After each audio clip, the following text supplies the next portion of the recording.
Dobar dan, Slovenia. I'm Honoré, author of Bolj, Bolj. And today I want to give you 4 tips for aging better. And these are tips that apply to anyone of any age.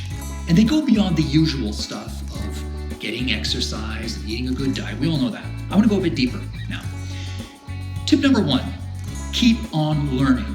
Exposing yourself to new ideas, new experiences, novelty keeps you sharp, well, and fit, physically and mentally.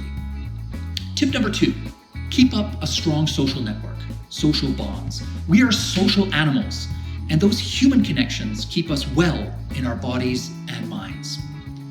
Tip number 3, find a purpose, something that gets you up in the morning, that makes you want to jump out of bed and grab the day by the scruff of the neck.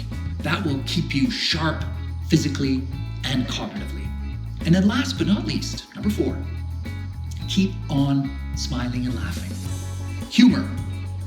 We know from the science that laughter is good for our bodies, it's good for our minds, all the way up to the end of our lives. As George Bernard Shaw, the author, once said, you don't stop laughing because you grow old. You grow old because you stop laughing. So, keep on smiling, keep on laughing, and go out there and make the most of your longer life, whatever age you are. Goodbye.